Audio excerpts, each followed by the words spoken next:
ஒன்றிய அரசுக்கு ஒரு குரல் சொல்லி இருக்காரு வள்ளுவர். இன்றைய ஒன்றிய அரசுக்கு எப்பா நிதியெல்லாம் வச்சுக்கிட்டு கொடுக்காம இருக்காத, எங்க ஐயா கஷ்டப்படுறாரு, கல்வி நிதியை நீயே சேர்த்து வச்சுக்கிட்ட தர மாட்டேங்கிற, வெள்ள நிவாரணம் கொடுக்க மாட்டேங்கிற, உரிய நிதி வரமாட்டேங்குது. எங்க தமிழ் மாநிலத்தில் இவர் எப்படியும் உருண்டு புரண்டு சமாளிச்சுக்கிட்டு இருக்காரு. இவ்வளவு பெரிய நிதியை வாங்கிட்டு போறீங்க எங்கிட்ட இருந்து, ஜிஎஸ்டி கொடுக்க மாட்டேங்கிறீங்க. ஏப்பா காக்கை மாதிரியாவது நீங்க வாழக்கூடாதா?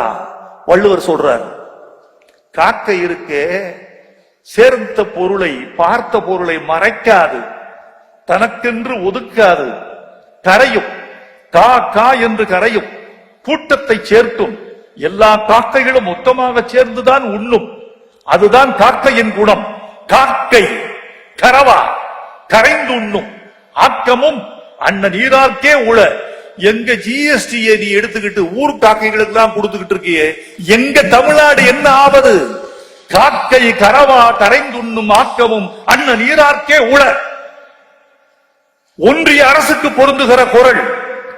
2000 ஆண்டுகளுக்கு முன்பு எழுத்தாணி எடுத்து பதப்படுத்தப்பட்ட பனை ஓலையில் எழுதிக்கொண்டு, புள்ளி வைக்காத எழுத்து எழுதிக்கொண்டு, பனை ஓலையில் புள்ளி வைத்த எழுத்துக்களை எழுதினால் பனை ஓலை கிழிந்து விடும் என்பதனால் புள்ளி இல்லாத எழுத்துக்களைத்தான் பனை ஓலையில் எங்கள் திருவள்ளுவன் எழுதியிருப்பான்.